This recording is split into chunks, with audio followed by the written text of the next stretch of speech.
Bonjour à toutes et à tous et bienvenue à ce colloque online sur les transitions pour le développement des territoires qui marque la fin du programme PSDR dans sa forme actuelle.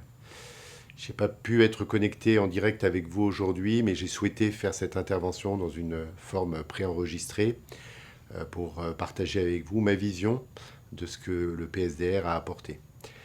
Ce programme finalisé de l'INRA, puis d'aujourd'hui d'INRAE, porte sur les transitions des modèles agricoles, alimentaires et forestiers dans les espaces ruraux et périurbains.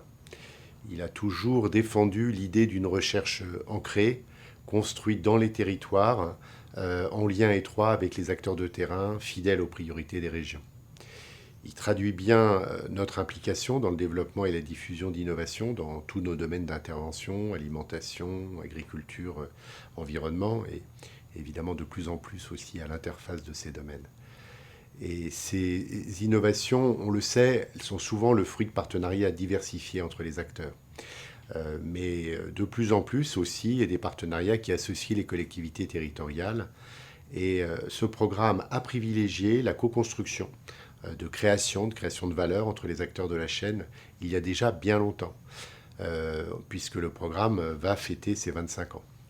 Donc on peut mesurer le caractère précurseur de ce programme qui a depuis longtemps donc associé de manière assez symétrique les chercheurs et les acteurs dès la conception des projets dans un objectif à la fois de production de connaissances scientifiques mais aussi de résultats utiles sur le terrain.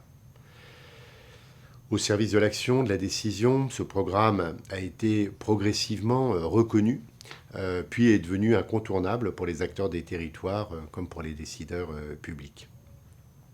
Donc ce symposium permet d'illustrer à la fois la dernière tranche du programme, le PSDR 4, mais aussi c'est l'occasion pour moi de revenir brièvement sur son histoire, dont on a vu qu'elle est maintenant un tout petit peu ancienne. La première génération est lancée en 1996 par l'INRA dans 3 régions pilotes, à l'époque Languedoc-Roussillon, Pays de Loire et Rhône-Alpes.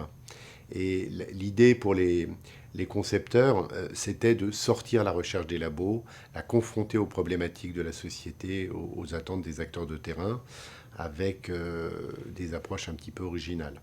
Après ce premier programme, cette première tranche, suivront 2 programmes qui progressivement vont permettre d'élargir le nombre de régions engagées et d'affirmer, de clarifier une méthode qui concilie à la fois la pluridisciplinarité et les recherches en partenariat.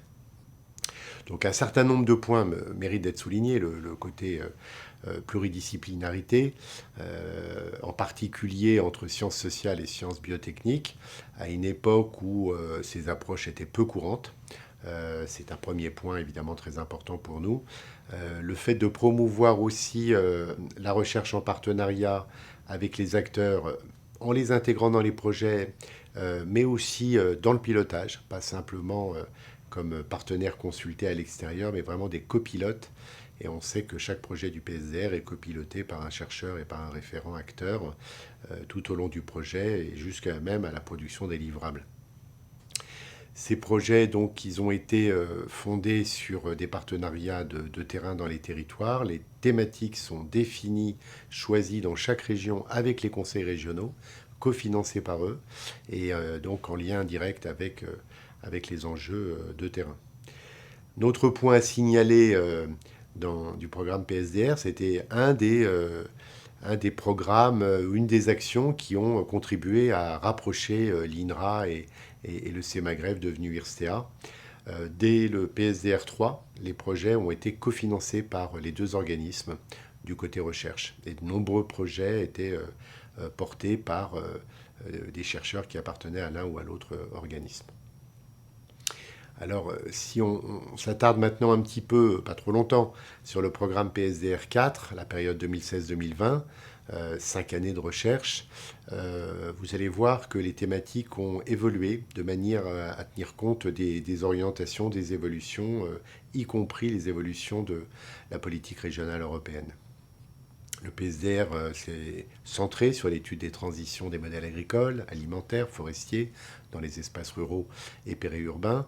On a conclu des partenariats avec 10 régions françaises, obtenu le cofinancement européen, ce qui a permis de soutenir pas loin de plus de 30 projets, 33 projets je crois, avec 180 partenaires, agriculture, environnement, paysage, urbanisme, secteur foncier, filière forêt-bois et bien sûr les collectivités.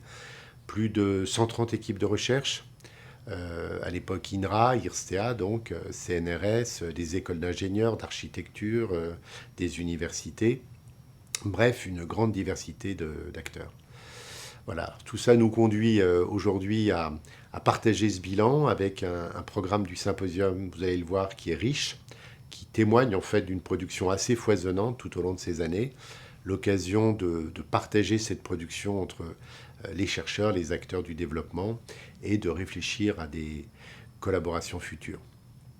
Les deux premières conférences sur l'avenir des espaces ruraux et leur caractère soutenable, sur le développement territorial au prisme de la santé globale, One Health, vont aborder des enjeux et des questions qui sont très importants pour nous, qui font partie de nos réflexions d'INRAE 2030, le plan stratégique pour les 10 prochaines années que nous sommes en train de préparer et de débattre au sein du Conseil scientifique. Vous allez évoquer aussi les Living Labs, ces dispositifs qui nous paraissent très intéressants pour développer des pratiques collaboratives originales avec les parties prenantes. Vous le savez probablement, on est partenaire de pas loin de 7 territoires d'innovation, ce qui fait de INRAE le premier organisme de recherche impliqué en France dans ces démarches d'innovation ouverte. Et on en pilote 2 avec beaucoup d'intérêt pour ces nouvelles formes de coopération. Donc on va essayer de suivre ces dispositifs, de les partager et ça sera un retour d'expérience aussi utile pour des futurs programmes. Le conseil scientifique du programme PSDR a présenté ou va présenter un bilan qui va être très précieux pour nous, puisque nous réfléchissons à une nouvelle génération de programmes de recherche en partenariat pour continuer d'avancer sur la transition vers des modèles plus durables, comment prendre en compte les transitions. Nous allons nous investir davantage sur ces thématiques avec évidemment l'agroécologie comme cadre d'analyse. Donc c'est l'ambition du futur programme, baptisé TETRAE comme transition en territoire de l'agriculture, de l'alimentation et de l'environnement. Et voilà, c'était les messages principaux que je voulais partager avec vous avant de remercier toutes celles et tous ceux qui se sont engagés, parfois depuis longtemps, dans ces recherches partenariales qui ont rendu possible ces PSDR. Un remerciement évidemment tout particulier à André Thor pour son engagement dans la direction du programme. Merci aussi aux membres du conseil scientifique qui ont fait un gros boulot. Et donc, au terme de cette introduction, il ne me reste plus qu'à vous souhaiter une chose, des échanges fructueux pendant ces 3 journées et de futurs projets tout aussi riches et innovants.